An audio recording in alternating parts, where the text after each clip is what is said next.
जय श्री कृष्णा। कार्तिक मास के महत्व का तीसरा अध्याय। भगवान श्री कृष्णचंद्र जी महाराज ने कहा, हे प्रिय, नारद जी के वचनों को सुनकर महाराजा पृथु बड़े विस्मित हुए। अंत में उन्होंने नारद जी का पूजन करके उनको विदा किया। इसी कारण माघ, कार्तिक और एकादशी, यह 3 व्रत मुझे अत्यधिक प्रिय हैं।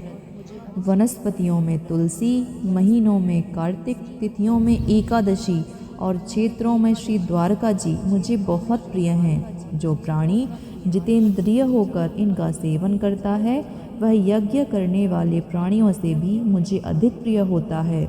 जो प्राणी विधि विधान से इनकी सेवा करते हैं, उनके अनुग्रह से सभी पाप दूर हो जाते हैं। भगवान श्री कृष्णचंद्र जी महाराज के वचन सुनकर सत्यभामा ने कहा, हे नाथ, आपने यह बात बड़ी आश्चर्यजनक कही है कि दूसरी के लिए पुण्य के फल से कलह की मुक्ति हो गई। यह प्रभावशाली कार्तिक मास आपको अत्यधिक प्रिय है कि जिसे पति द्रोह का पाप केवल स्नान के पुण्य से ही नष्ट हो गया, दूसरे प्राणी द्वारा किया हुआ पुण्य उनके देने से कैसे मिल जाता है, यह आप मुझे बतलाइए। इस पर भगवान श्री कृष्णचंद्र जी महाराज ने कहा, बिना दिया हुआ पुण्य और पाप जिस कर्म द्वारा मिलता है सो सुनो। सतयुग में देश, ग्राम तथा कुलों का दिया हुआ पुण्य या पाप मिलता था, किंतु कलयुग में केवल कर्ता को ही पाप और पुण्य का फल भोगना पड़ता है। संसर्ग ना करने पर भी यह व्यवस्था कही गई है, और संसर्ग जैसे पाप व पुण्य दूसरे को कैसे मिलते हैं उसकी व्यवस्था भी सुनो।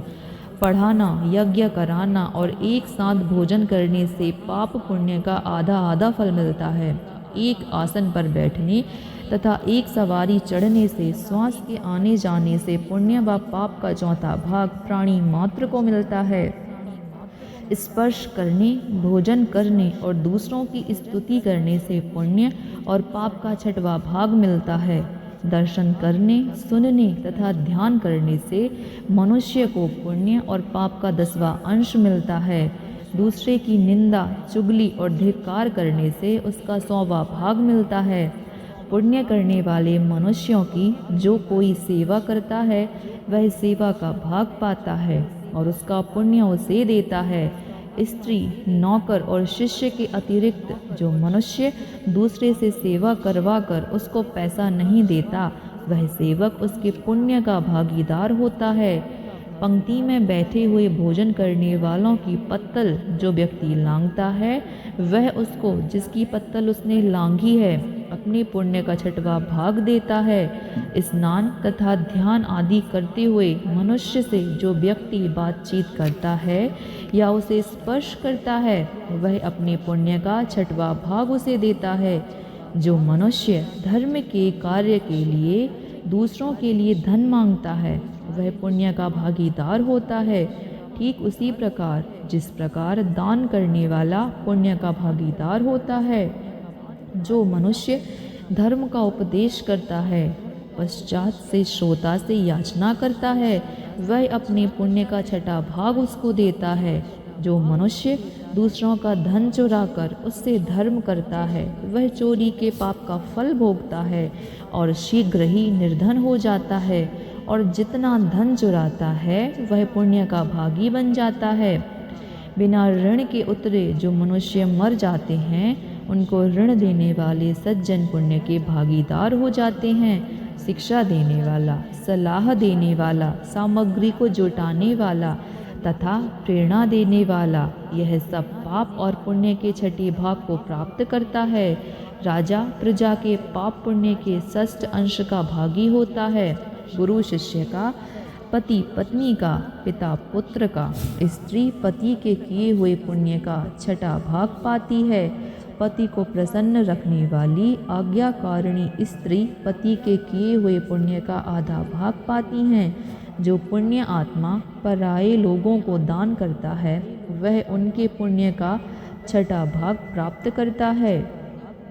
जीविका देने वाला मनुष्य जीविका ग्रहण करने वाले मनुष्य के पुण्य के छठवें भाग को प्राप्त करता है। इस प्रकार दूसरे के किए हुए पुण्य अथवा पाप बिना देने के भी दूसरे को मिल सकते हैं, किंतु यह नियम जो कि मैंने बतलाए हैं कलयुग में लागू नहीं होते हैं। कलयुग में तो एकमात्र कर्ता को ही अपने पाप व पुण्य फल को भोगना पड़ता है। इस संबंध में एक बड़ा पुराना इतिहास जो कि पवित्र है और बुद्धि को देने वाला है वो कहता हूँ, सो ध्यान पूर्वक सुनो।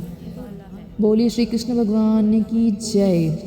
मन वाणी हृदय आत्मा को पवित्र करने वाला, आनंदित करने वाला कार्तिक मास के महत्व की यह कथा है। जो धर्मात्मा स्त्री पुरुष इस कथा का श्रवण करेंगे निस्संदेह वो ईश्वर की कृपा के पात्र बनेंगे और अपने इस जीवन के सारे सुखों को भोगेंगे। समस्याएं उनकी समाप्त होंगी।